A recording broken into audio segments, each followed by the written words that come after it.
Emma Richards stood at the edge of the glittering expanse of the Golden Crest Ballroom, her slender ankles aching from the unfamiliar height of her stilettos. The hall, suffused with warm amber light and the soft murmur of champagne flutes, felt like an opulent maze she was barely able to navigate. She tugged gently at the hem of her rented emerald-sheathed dress, the fabric clinging a little too tightly around her waist. Only 6 weeks had passed since she'd joined Aurora Dynamics, and already she felt as though she were a misplaced piece of fine porcelain at a bustling marketplace. But here she was, summoned by the invitation that insisted she attend the gala unveiling of the company's new CEO, a man whose reputation shimmered in whispered rumors through the corridors of the headquarters on the 17th floor of the Orchid Tower. She took a slow, measured breath, clinging to the familiar weight of the slender glass in her hand. It held nothing more exotic than ordinary orange juice. "Act confident," she murmured to herself, lifting the glass as though it contained the rarest vintage. "You know exactly what you're doing." Her reflection in the polished marble pillars reminded her of the nervous tremor in her jaw, but she forced a gentle smile, straightening her posture until her back felt taut as piano wire. Moments later, a figure drifted past her, dressed in an immaculate black tuxedo, bearing a silver tray with precision. His gait was so steady, so deliberate, it could have been choreographed. Emma's pulse fluttered with a reckless boldness. "Excuse me, could you bring me a flute of actual champagne, please?" she asked, her voice light and teasing. The man halted, the tray tilting slightly in his hands. He turned, his gaze arresting her breath in her chest. For a heartbeat, the world seemed to tilt. He studied her as if she had requested the moon. Then, with a faint lift of his brow, he inclined his head and glided toward the bar. Emma's lips curved into a triumphant smirk. "And make sure it's chilled," she added, her tone playful but firm. The stranger paused at the edge of the bar, then nodded once, crisply, and set about fulfilling her command. Minutes passed like hours. Emma stood by a gilded column, the hush of the room broken only by the clinking of crystal and hushed conversations. Finally, the man returned, placing a slender flute in her hand. His eyes, the color of storm clouds at dusk, reflected a swirl of bemusement and curiosity. "Here is your champagne," he said quietly, his voice smooth and resonant. "Thank you, refined waiter," Emma replied with a flourish. "Efficient, swift, and undeniably handsome. If you ever tire of these trays, I could recommend you to the luminous lounge." The stranger raised a single brow, amusement flickering at the corners of his eyes. Emma raised her glass in salute and took a delicate sip, the bubbles tingling on her tongue. "Though I must say," he began, stepping back, "you have that air of silent judgment. Do I detect the gaze of a critic?" Emma met his question with a confident tilt of her chin. "Not judgment, merely curiosity. After all, you are the first person to obey my orders tonight. Perhaps you need more instructions. Try smiling more often." The corner of his mouth quirked upward in a reluctant grin that reached his eyes. "Observant, aren't you?" Emma teased, her tone light but edged with challenge. "Or perhaps adept at reading faces?" The man chuckled, a soft sound that reverberated through the hush of the ballroom. "Enjoy your evening, Ms. Ramirez." He lingered for a moment, his gaze lingering like an unspoken question, before he melted into the crowd, leaving behind a faint trail of cedarwood and something indescribably rare. Emma exhaled, a private thrill rushing through her veins. She had never been more pleased with herself, nor more unsettled. The lights dimmed, and a hush fell over the guests as a clear, authoritative voice echoed through the speakers. "Distinguished guests, please join me in welcoming the new Chief Executive Officer of Aurora Dynamics, Mr. Jonathan Hale." The room erupted in applause, a cascade of camera flashes lighting every face in the crowd. Emma's hand froze in midair, her heart pounding so fiercely she was certain everyone could hear it. As Jonathan Hale stepped onto the raised dais, the same poised figure who had delivered her champagne, Emma felt as if time slowed to a crawl.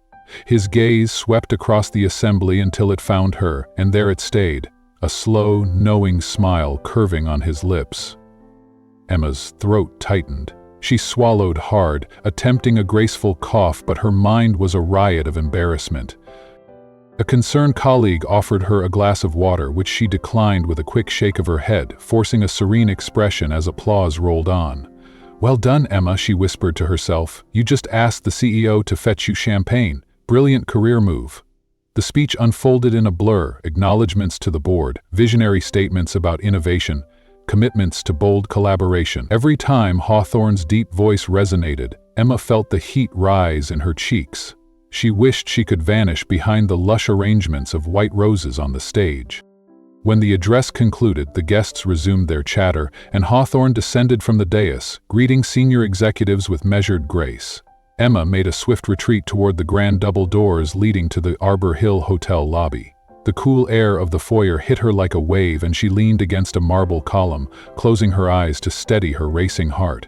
Perhaps he hadn't recognized her, she thought desperately. Perhaps he had so many faces to remember. Her phone buzzed with a message. Reminder: Brand Strategy Division meeting tomorrow at 10 a.m. CEO attendance mandatory? She pressed the screen until it went dark. If only she could rewind time. The next morning, the corridors of Orchid Tower felt oppressively silent, lit by stark fluorescent lights. Emma adjusted the cuff of her blouse for the 10th time, her heartbeat syncing with the relentless hum of the air conditioning. At precisely 9:50 a.m., she slipped into the 5th floor conference room, choosing a seat as far from the head of the mahogany table as decorum would allow. When the clock struck 10, the door opened. Jonathan Hale entered, his posture unassailable, dark suit impeccably tailored, eyes locking onto Emma's with the certainty of a lighthouse beam. The room fell silent. Hawthorne greeted the assembled team with measured efficiency before turning his attention to the Brand Strategy Division's agenda. His questions were incisive, his observations sharp, and each time he spoke, Emma felt the sting of her previous evening's misstep. Then he paused mid-sentence and placed both hands on the table, leaning forward slightly. "Ms. Ramirez, may I speak with you privately after this?" The air in the room grew heavy as every eye turned toward her. Emma felt as though she had been lifted from her seat and displayed under a spotlight. The division manager nodded, and Hawthorne motioned toward the hallway. Emma felt a subtle shift in her perception as she settled into the rhythm of working alongside Jonathan Hale. His reputation as a demanding leader was well known, meticulous, exacting, unyielding, but up close she discovered a surprising attentiveness beneath the steely exterior. He noticed the smallest details, the way her pen paused before she wrote, the subtle crease in her brow when she contemplated a spreadsheet, even the quiet sigh she tried to stifle when a meeting dragged on. In turn, he spoke sparingly, choosing each word with care, yet knew precisely when to press for clarification and when to step back and let her find her own way. One afternoon, as they shared the cramped confines of the glass-paneled lift between the 7th and 9th floors of the Orchid Tower, Jonathan glanced at Emma's leather-bound notebook. "You still prefer handwriting your notes?" he asked, voice low enough not to draw attention from the other passengers. His tone carried genuine curiosity, not condescension. Emma met his gaze in the mirror-lined wall. "It helps me visualize connections," she replied. "Digital notes just feel flat." He inclined his head, studying her reflection. "Visual memory," he mused. "An old-school advantage. Few people rely on it nowadays." She allowed herself a small, triumphant smile. Old school doesn't mean obsolete. By late afternoon, Emma's energy flagged under the relentless pace of back-to-back briefings and strategy sessions. She slipped into the quaint little cafe that occupied the corner of Elmwood Plaza, Cedar and Bean. Its rustic wooden tables and the scent of freshly ground coffee offering a soothing counterpoint to the corporate steel and glass she'd inhabited all day. Nestled into a plush armchair by the window, she pulled out her phone to respond to messages when a familiar silhouette eased into the seat opposite her. Jonathan. Her heart skipped. "Am I being followed?" she teased, though suspicion tugged at her chest. He waved away the jest with a wry half-smile. "Hardly. I just happen to work next door at the Valencia building. This is my favorite spot for an afternoon pick-me-up." Emma crossed her arms, leaning back to gauge his sincerity. "Funny, I never noticed you here before." He shrugged, unruffled. "I blend in well." Their banter eased the tension that had built up in her shoulders. When the waiter delivered his black coffee and her decadent slice of salted caramel tart, Jonathan regarded her thoughtfully. "You like sweets?" he asked. "After shadowing me all day, I need something strong enough to keep me upright," she quipped, taking a generous forkful. He nodded appreciatively. "You handled today brilliantly. I half expected you to bolt when I summoned you to my office." She raised an eyebrow. "I'm still considering it." He sipped his coffee.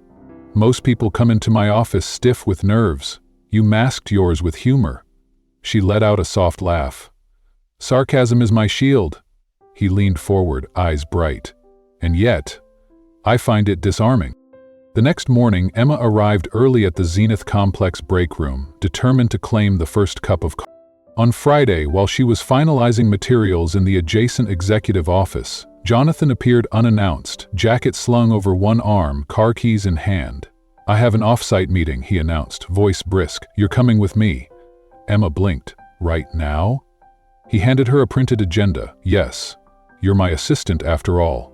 She grabbed her purse and fell into step beside him. The drive to Westbrook Partners headquarters was silent save for the hum of the engine and the occasional instruction to adjust the route.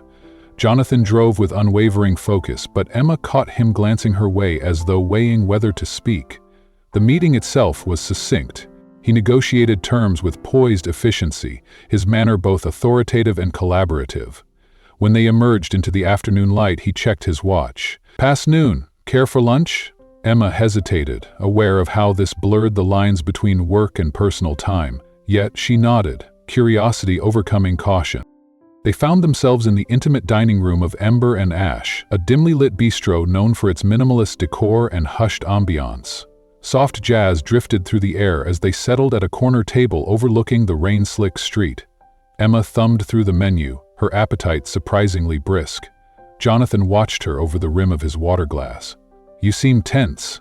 She closed the menu, setting it aside. "It's not every day you dine with your boss." He inclined his head. "It's still lunch." She laughed, a brittle sound.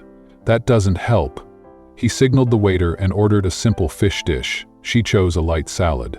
Once they were alone again, he leaned back. "You're different from the people I usually work with." Emma stiffened. "Different how?" he asked. "Most avoid disagreement," she said quietly. "I'm not skilled at pretending I agree." He studied her face. "That's rare and risky, but compelling." She sipped her water, the conversation probing deeper than she'd anticipated. When the waiter returned with their meals, the moment passed, but an undercurrent of tension remained. Midway through the meal, Jonathan's tone softened. "Are you seeing someone?" The question struck her like cold rain. She almost choked on a bite of lettuce. "Excuse me?" She set her fork down. "Dating?" he clarified. Her throat tightened, a protective instinct flared. "No," she lied smoothly. His expression flickered, eyes cooling just a fraction. "I see." She bit her lip, regretting the untruth more than the lie itself. He seemed disappointed. "Why ask?" she ventured. His gaze was steady. "You're guarded, always keeping distance. I wonder if someone else stands on the other side, or if you're simply afraid to cross." Emma's chest tightened. "Do you always use metaphors with your team?" she managed. He offered a half smile. "Only with those who intrigue me." The rest of lunch passed in companionable silence, the clink of cutlery punctuating their thoughts. When the check arrived, Jonathan paid before she could reach for her wallet. The drive back to Orchid Tower felt oddly intimate, the hum of the engine a shared secret. As they pulled into the underground garage, Emma unbuckled her seatbelt. "Thanks for lunch," she said, unsure how to label the meal. He glanced at her without turning. "If you ever decide to cross that bridge, you don't have to lie about who's waiting on the other side." His words lingered as she stepped out into the cool air.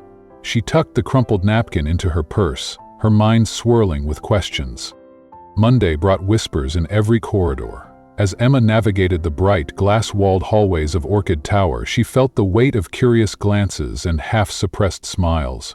Rumors had ignited. A new assistant seen dining with the CEO, speculation of impropriety swirling like dust motes in sunlight. She tried to brush it off. She had work to do. But anxiety tightened her chest. That afternoon, while organizing Jonathan's briefing materials in the assistant's alcove, the HR manager, Beth Carter, swept in. Beth's heels clicked with practiced confidence. Her smile was sharp as polished silver. "Good afternoon, Emma," she purred. "Is Mr. Hawthorne available?" Emma gestured toward the conference room. "He's on a call, but I'll let him know you're here." Beth stepped closer, voice lowering. I wanted to congratulate you. Not everyone garners attention so quickly. Emma maintained a neutral expression. Thank you. Beth's eyes glinted. Just be mindful. Stairs can be treacherous when you climb too fast. With a final, condescending nod, she departed, leaving Emma's heart pounding. Later that day, the quarterly directors' meeting convened in the expansive boardroom. Emma sat at Jonathan's side, prepared to take notes as usual, when Beth rose to speak during the open forum. Before we conclude, she began, her tone frosty, I'd like to address an issue affecting morale. Jonathan inclined his head, signaling her to continue. There's been chatter, suggestions of favoritism, blurred lines between personal and professional relationships. I believe transparency is crucial to uphold our culture of merit. Emma's pulse thundered. Every gaze in the room seemed to bore into her. Jonathan listened, expression unreadable as Beth's words hung in the air. Finally, he cleared his throat. Emma stood in the hushed aftermath of the directors' meeting, the weight of whispered gossip still lingering in the air like a stubborn fog. Despite Beth Carter's insinuations, Jonathan Hale had dismissed the rumors with measured calm.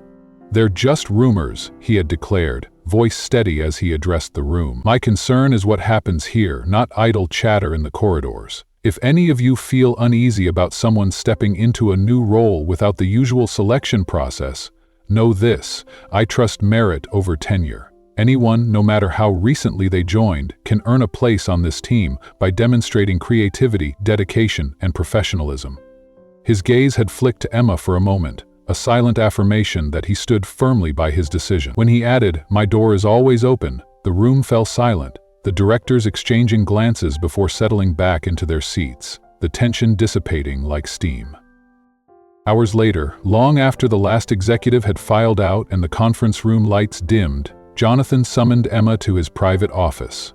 The city lights of Parkview City shimmered through the floor-to-ceiling windows, painting shifting patterns on the polished wood floor. Emma entered, heart pounding with residual anxiety. Before she could speak, Jonathan offered her a gentle nod. If you want to walk away now, I won't blame you, he began softly. She blinked in surprise. Walk away? You think I deserve to be the target of gossip because of you? She protested, voice taut. He leaned forward, resting his elbows on his desk. They're attacking you because you're too close to me. That's not fair. His eyes held concern, not pity. What's not fair is hiding who you are. A charged silence stretched between them.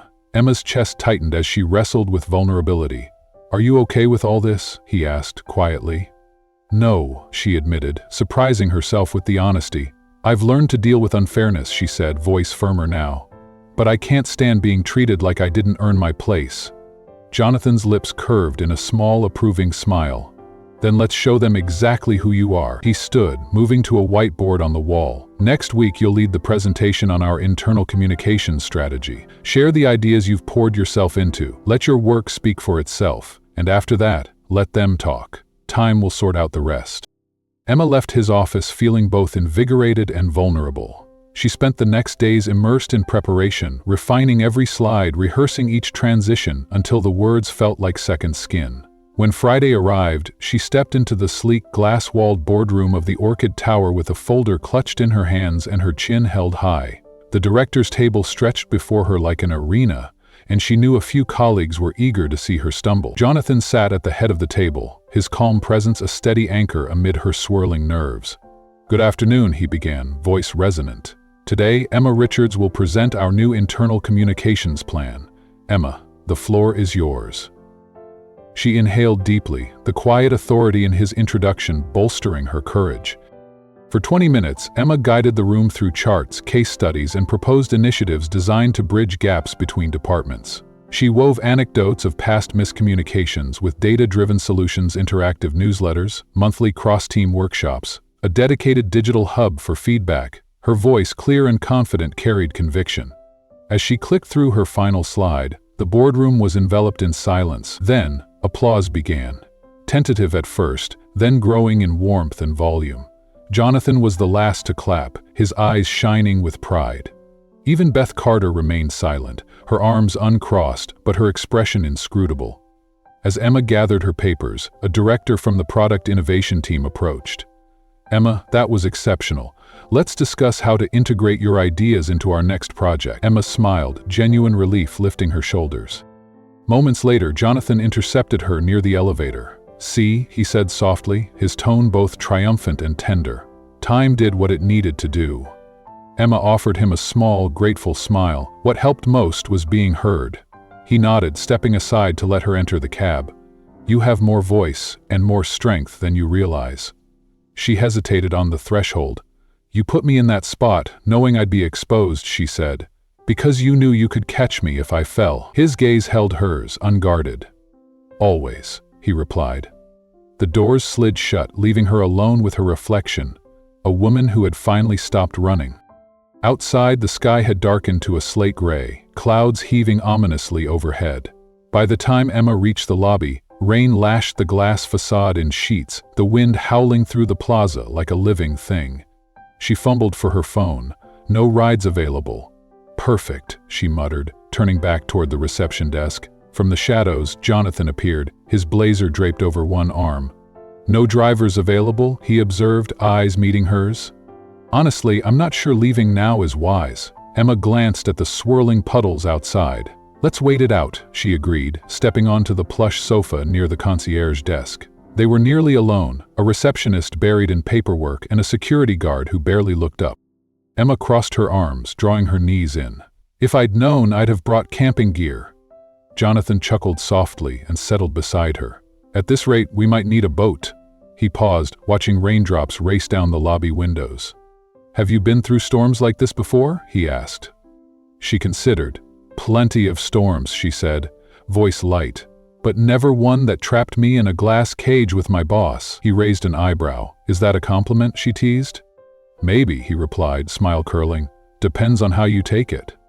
The conversation slipped into a rare intimacy, the storm outside creating a cocoon of privacy. After a moment, Jonathan asked, "Where did you grow up?" Emma hesitated. This was territory she seldom shared. Yet, sheltered by the storm's roar, she felt safe enough to answer. "I grew up in the Oak Ridge neighborhood," she said quietly. "My mother still lives there. My father left when I was 8. Her voice caught. "It's just been the two of us since—" Jonathan listened, expression thoughtful. "And your mother?" she continued. "She's hanging in there. Health complications, but she's tougher than she looks. She's my rock." Jonathan nodded, eyes softening. "I lost my parents when I was 19, he confessed, voice low. "I had to step into responsibilities overnight, keep the family firm afloat. I built walls to protect myself." Emma reached out, touching his arm. "Walls can protect," she said, "but they can also imprison." A low rumble of thunder shook the lobby, and Emma shivered despite herself. Jonathan rose, shrugging off his jacket and draping it around her shoulders. The fabric was warm, comforting. She pressed it closer, heart fluttering. "You're shaking," he observed gently. She lowered her head. "Thank you." They sat in companionable silence, the storm's fury a distant soundtrack. After several minutes, Emma asked, "Have you ever thought about leaving everything behind, disappearing, starting over?" He met her gaze. "Every week," he admitted. "But I never found the courage." She smiled softly. "I think about it too." Their faces drew closer, breaths mingling in the charged air. His hand lifted, brushing a stray lock of hair from her temple. "You're stronger than you know," he murmured. "And you too," she whispered. Their foreheads nearly touched, the world narrowed to the space between them, until Jonathan's phone rang, a sharp intrusion. They broke apart simultaneously, as if startled by a sudden gust. Jonathan answered crisply, "Yes?" Emma straightened, still swathed in his jacket. He glanced out at the receding rain. "They need a decision on the Riverview branch contract today," he said, tension returning to his voice. "I'll handle it," she nodded, setting aside her emotions. "The storm's easing," she offered. "Want me to call a car?" He shook his head. "I'll manage." Emma carefully removed his jacket and handed it back. "Thank you," she said, voice hushed, "for everything." He tucked the garment around his arm. "Any time." She turned to leave, then paused at the entrance. He called softly, "Emma?" She looked back. "If I'd kissed you just now," he asked, "would you have stopped me?" Her breath caught. "I don't know," she whispered. He offered a sad, knowing smile. "Good night." "Good night, Jonathan," she replied. Emma stepped into the night, the rain reduced to gentle drizzle. She climbed into the waiting car, the driver. Emma pressed her forehead against the cool glass of the town car's window as the city lights blurred into streaks of gold and cobalt. Neither she nor Jonathan had leaned in for that long-promised kiss. Neither had acknowledged the electric hush that settled between them in the lobby, charged with unsaid confessions. Yet, as the storm's final rumbles faded behind them, something fundamental had shifted. An unspoken bond forged in thunder and silence. It felt as if they'd left pieces of themselves on the rain-slicked marble floor of the Orion Plaza lobby, fragments neither could quite reclaim, but both could no longer ignore. Back at her desk in the Summit Center, the glow of her computer screen offered no comfort. Spreadsheets and pie charts melted into one another, figures dancing mockingly in her peripheral vision. Each keystroke felt mechanical, an echo of the confident professional persona she'd honed over months. Beneath that veneer, though, she was fracturing, pulled between the poised strategist her colleagues lauded and the woman whose heart thrummed with unanswered questions. The duality made her feel simultaneously invincible and unbearably exposed. Friday's annual holiday gala at the Celestial Ballroom loomed on the horizon like a gaudy monument to everything she'd achieved and everything she feared. Emma had resolved not to attend. Instead, she spent the entire day in her small apartment above Rosewood Avenue, pacing in her rented navy dress, clutching a crisp resignation letter. She wrote it, erased it, and rewrote it. 2 perfect copies, both stamped.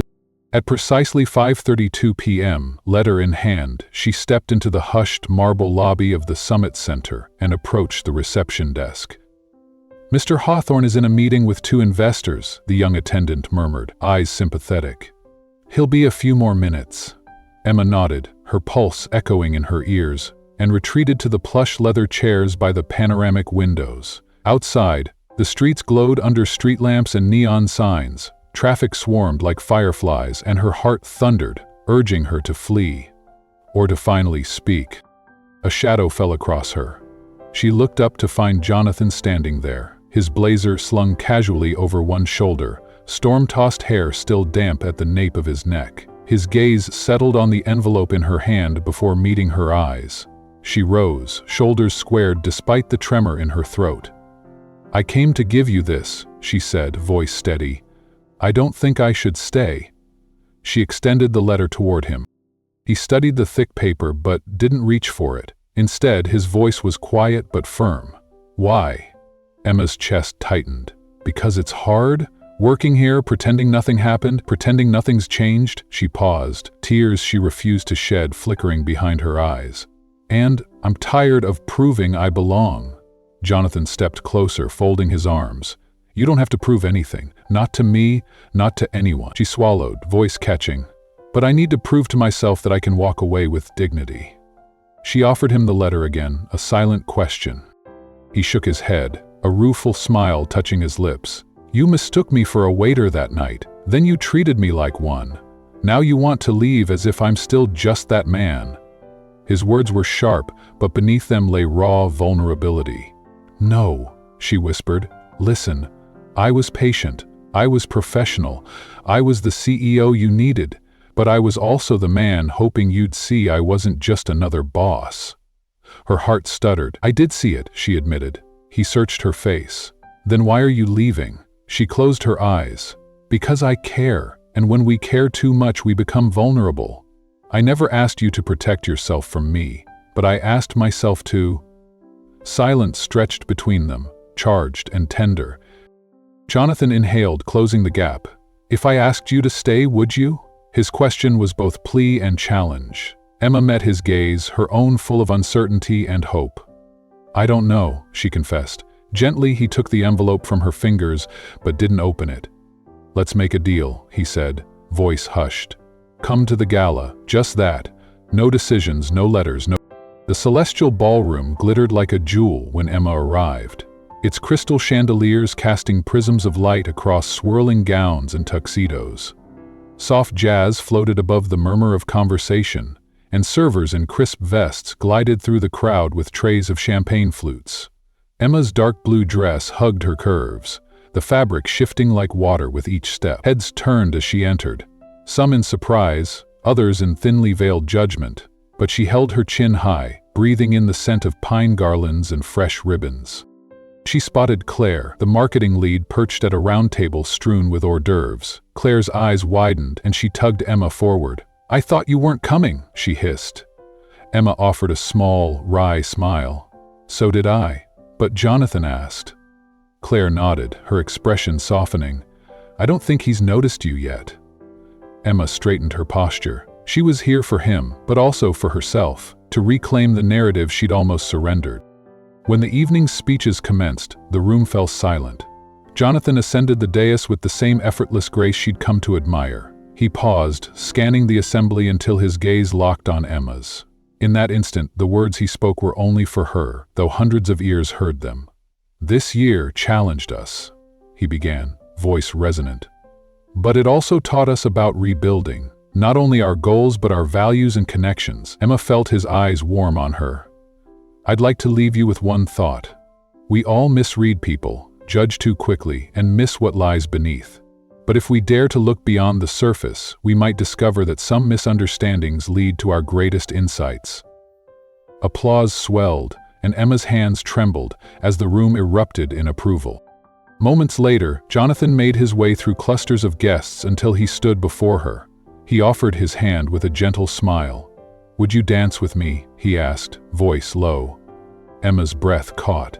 "Even after I tried to walk away?" she whispered. "Especially because you did," he replied, guiding her to the center of the polished oak floor. A slow waltz began, and they moved in time.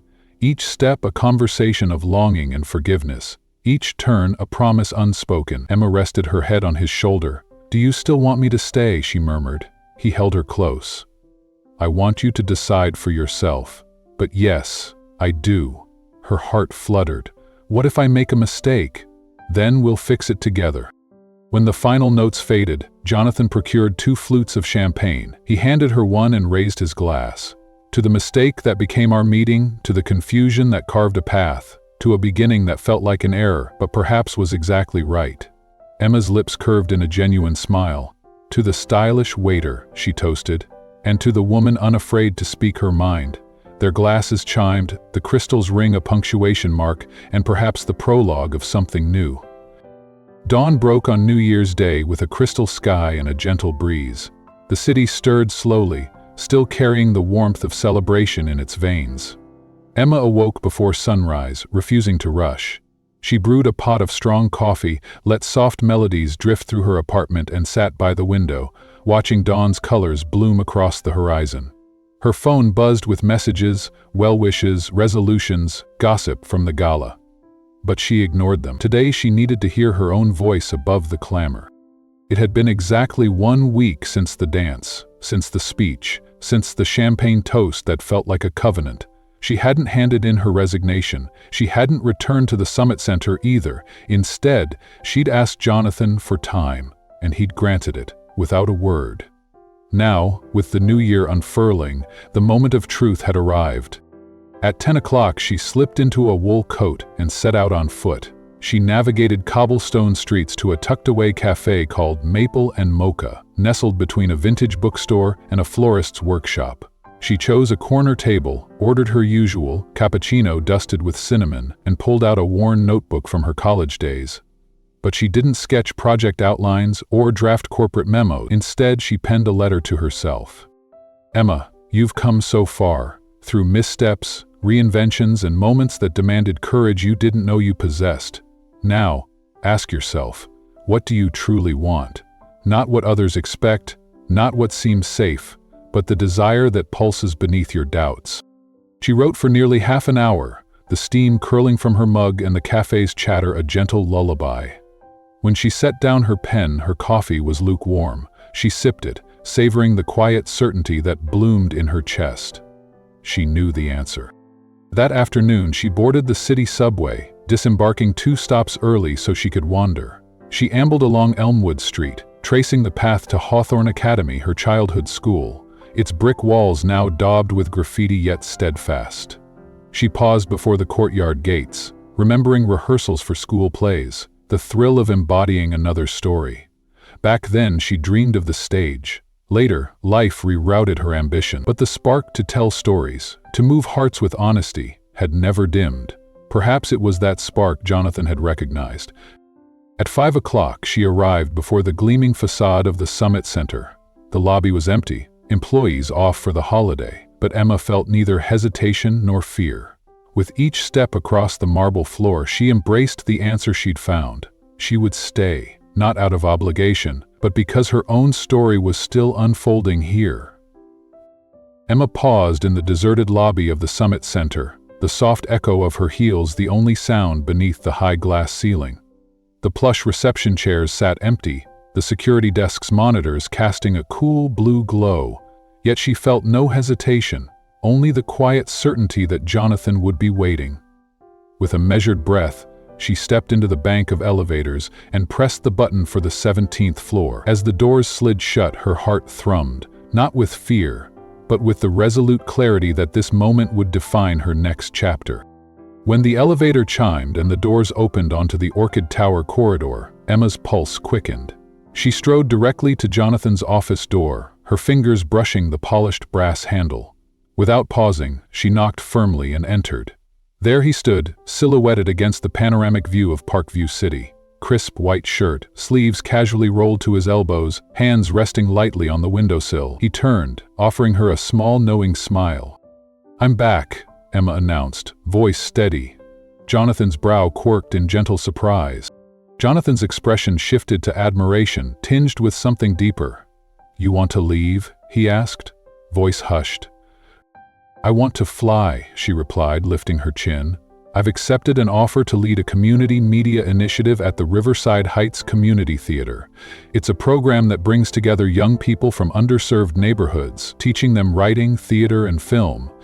It isn't the highest title or the biggest salary, but it's real, and it's mine." He crossed the office, closing the distance between them until only a sliver of space remained. "That suits you," he said, genuine warmth in his eyes. "You've learned a lot here, from me and from every challenge you've faced, but more importantly, you've learned to listen to your own voice." A hush fell between them.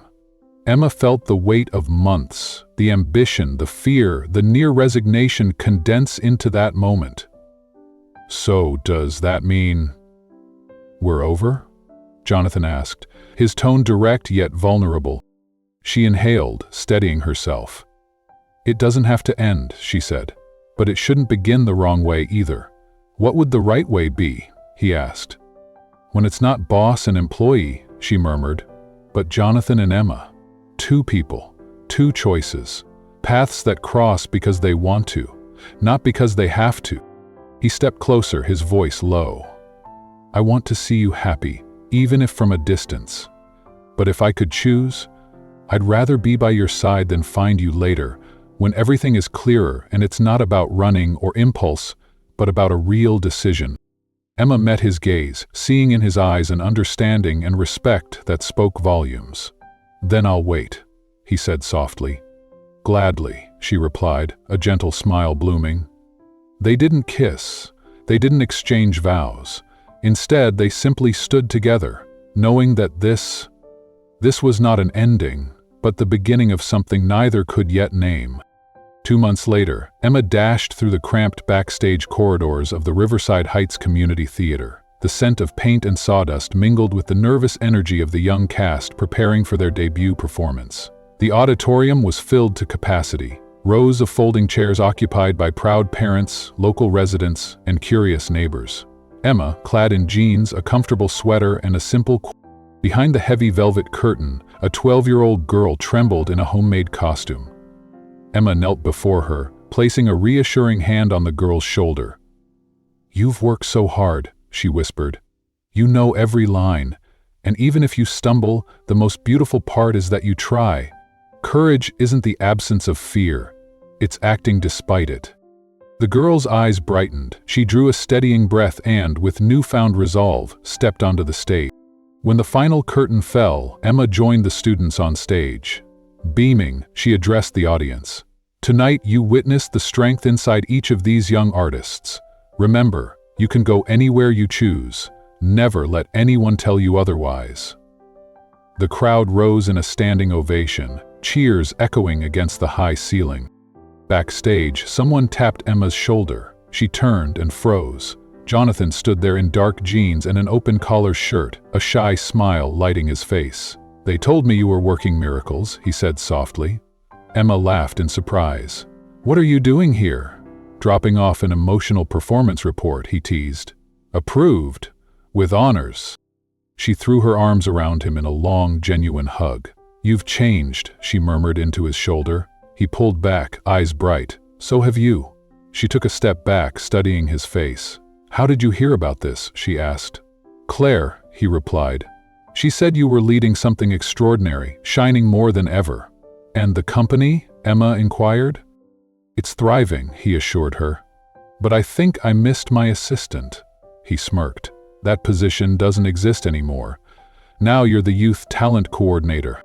"Any openings for a handsome, stubborn guy who's a part-time CEO?" he joked.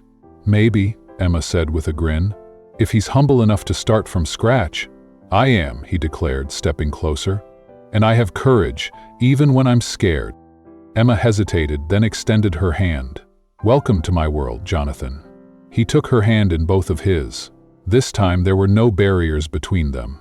Their kiss was gentle and sure, the reunion of two hearts that had never truly parted. In the weeks that followed, Jonathan became a fixture at the theater. The first time, Emma thought it a courtesy visit, the second, polite support. But by the third time, when he arrived with paint-splattered jeans and stayed to help hang backdrops, she realized he was there because he wanted to be. One afternoon, she found him folding sheets that served as makeshift curtains. "You know you don't have—" He looked up, smiling softly. "I like it. Seeing you like this." Emma laughed, though her cheeks warmed. Their new chapter unfolded without grandan or clairvoyance or rushed commitments. Instead, it grew quietly. Shared presence, mutual support, a bond nurtured like a tender sapling. On weekends, they explored the city together. They lingered in cozy cafes, browsed secondhand bookstores, and wandered along tree-lined avenues. During one stroll, Jonathan paused before an aging brick building downtown. "This was my parents' first family store," he explained. "Is it still open?" Emma asked. "It's a snack bar now," he replied, "but I stop by whenever I pass." "Do you miss it?" she inquired. He nodded.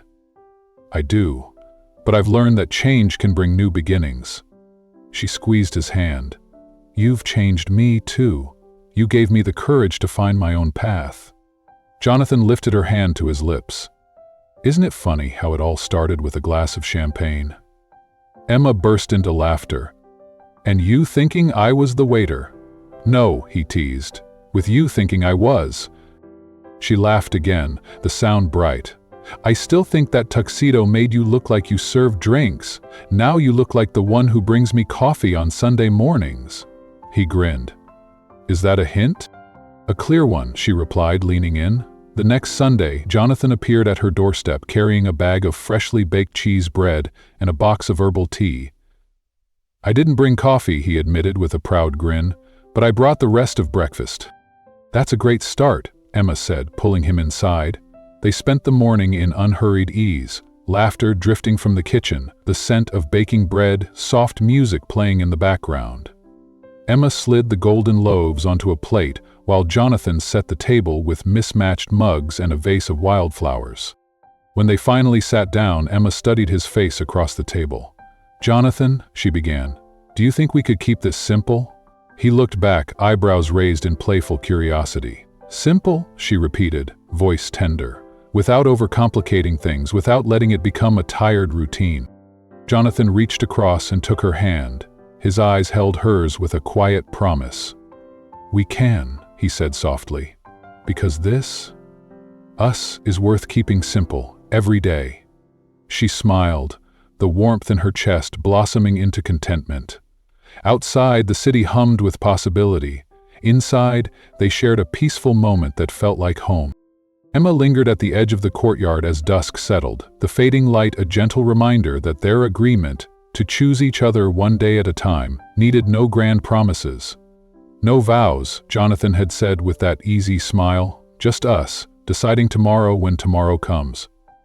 She'd returned his gaze and whispered, "Deal, until tomorrow." In the months since, that simple pact had become the foundation of something both fragile and profound. At the Riverside Heights Community Theater, her renamed sanctuary formerly known as the Riverside Heights Community Theater, Emma welcomed fresh faces each week. Volunteers arrived with eager smiles and open hearts, freeing her to delve deeper into the creative vision, developing storytelling workshops, launching a short film series, and even partnering with Ember Press to compile a chapbook of student essays and poems. Through it all, Jonathan's presence was a constant blessing. On busy days, he'd slip into the back row to observe. On quieter mornings, he'd send playful texts. Has the crooked star straightened yet? Our poet laureate wants to co-found a publishing house. Do you feel like you're finally living your purpose? Emma's replies, snapshots of rehearsal photos, animated voice notes, or sometimes just a solitary, were enough to remind him that this new life was theirs to nurture. When the project reached its 3-month milestone, Emma organized a special showcase for the youngest participants. The modest black box theater was transformed, with twinkling fairy lights, hand-painted backdrops, and rows of folding chairs for proud parents, local partners, and donors. Though she hesitated to formally invite Jonathan, fearful of overshadowing the children's achievements, he arrived in his well-worn denim jacket, his eyes alight with admiration. After the final scene, a shy girl approached Emma with trembling hands and a glitter-speckled note. "Aunt Emma," it read, "you look like a real princess. Thank you for showing me I can dream." Emma's throat tightened. She folded the note close to her heart. Emerging from backstage, she found Jonathan waiting by the exit.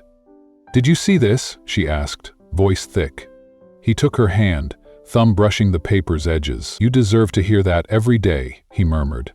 "Some days are hard, but the good ones make them worthwhile." Later, as they packed away props in the empty theater, Emma turned to him. "Have you ever thought about making a real change, leaving Orchid Tower and this corporate world for something more human?" Jonathan paused, sweeping a paintbrush across a backdrop. "I think about it every day," he admitted. "But I want to be sure I'm doing it for me, not just for you." She reached out, brushing his paint-speckled sleeve. "Fair enough. In the meantime, can I count on you to keep painting walls, bringing cheese bread on Sundays, and holding my hand when I need it?" He smiled, eyes soft. "Always." One Saturday afternoon, the children worked at long tables, painting scenery for the next production. Jonathan leaned close to Emma, voice hushed. "Can I tell you a secret?" "Of course," she replied, setting aside her palette. "The day you asked me for champagne at that corporate gala," he began, "I was exhausted, frustrated, convinced that job would swallow me whole. I was just another headache on their agenda." Emma's heart tightened. "Then you made me laugh," she whispered. "You were impossible." He chuckled, tracing her jawline with his thumb. "And because you stayed? Because you saw me as more than a tuxedo? I've held on to that moment. Whenever I'm ready to quit, I remember your eyes daring me to stay." The sun dipped behind the rooftops, children's laughter echoing through the windows. In that simple glow, Emma felt the unspoken truth. They had found something rare, born from an unexpected encounter, and now fully alive. Sunday morning dawned with golden light streaming through her apartment. Jonathan's voice drifted from the kitchen. "Coffee or tea?" "Cappuccino with cinnamon," Emma called, settling on the couch. A few minutes later, he emerged, steam curling from a perfect porcelain cup. "I hope I passed Miss Emma's inspection," he said with mock solemnity. She sipped thoughtfully.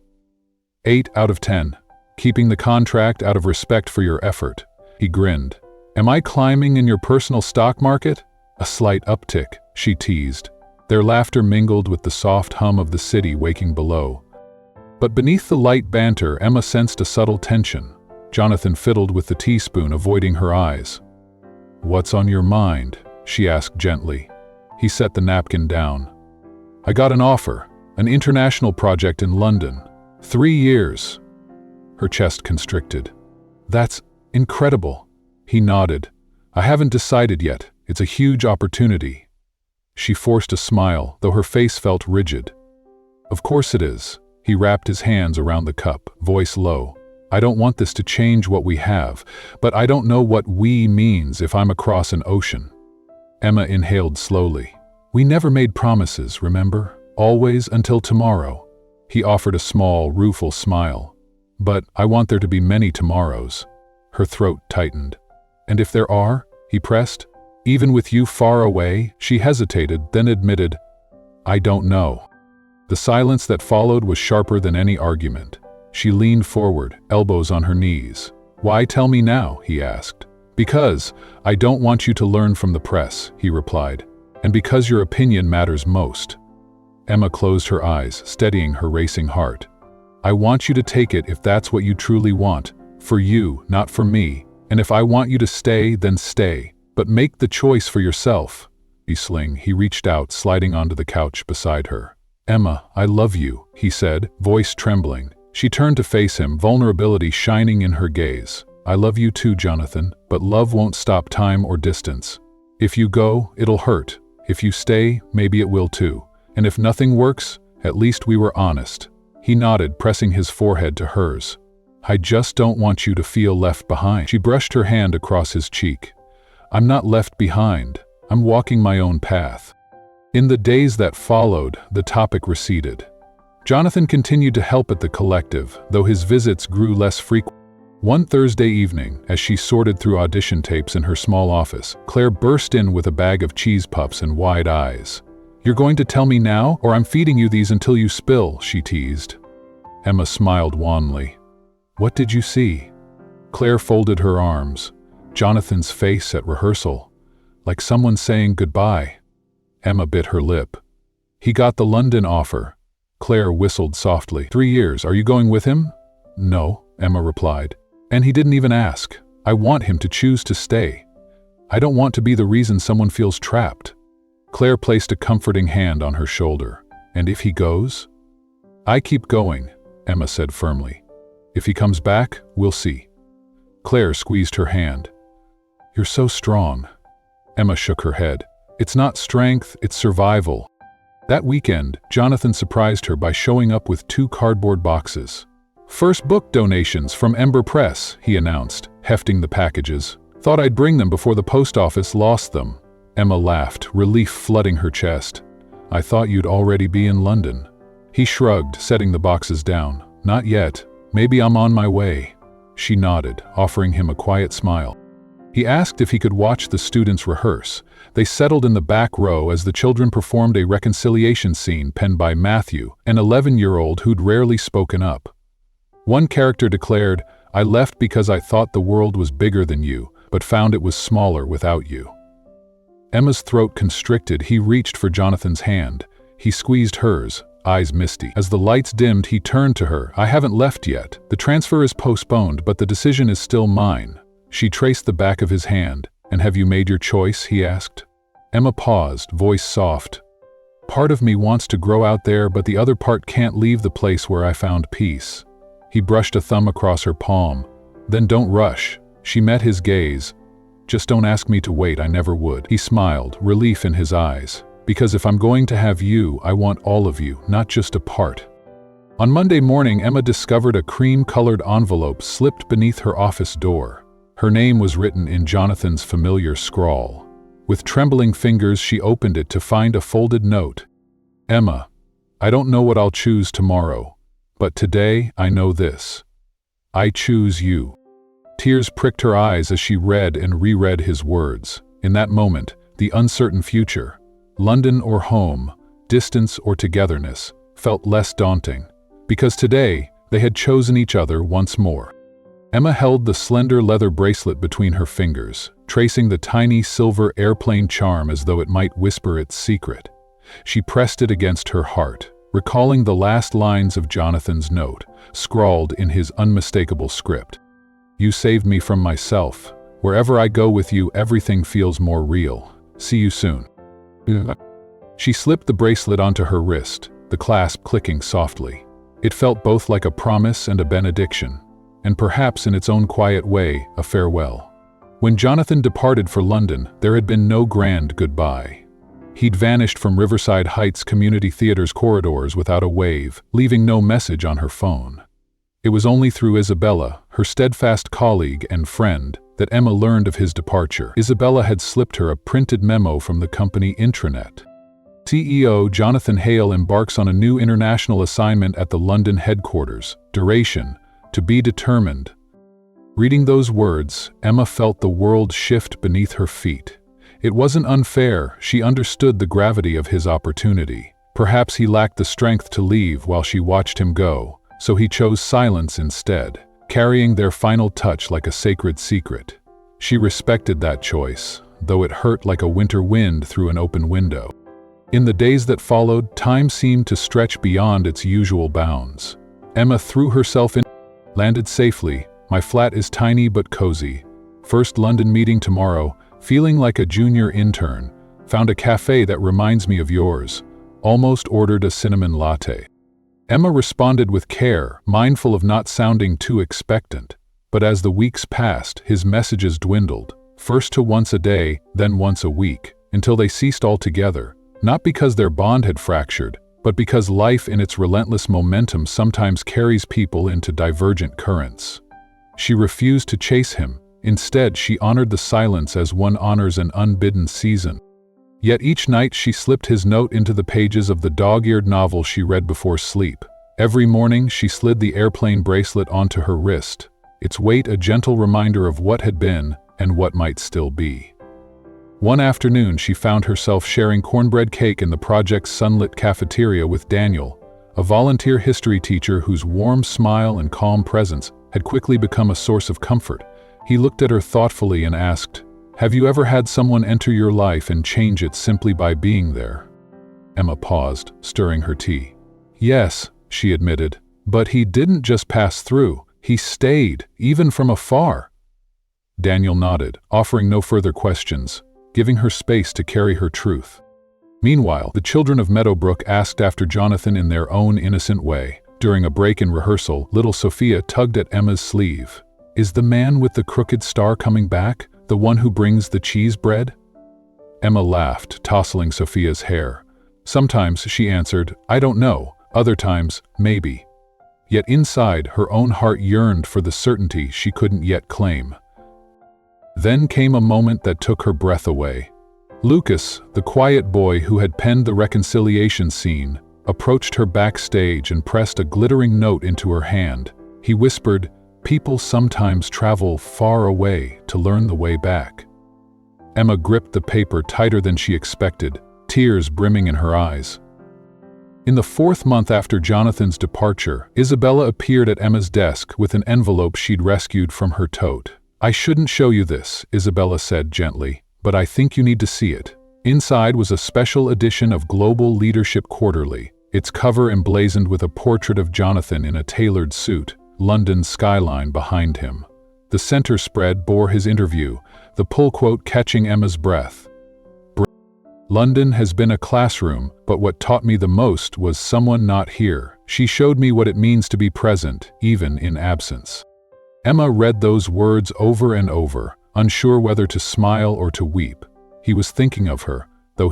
Then, one ordinary morning, she arrived at the center to find a small, unmarked box waiting on her desk. With trembling fingers, she opened it to reveal a sepia photograph and a folded note.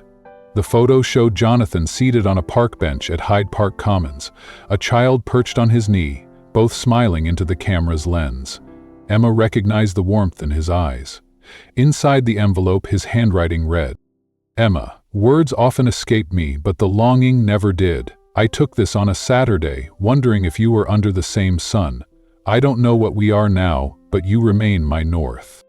She pressed her forehead against the wooden table, tears slipping free in silent surrender. No dramatic declarations, just a single tear that carried months of longing.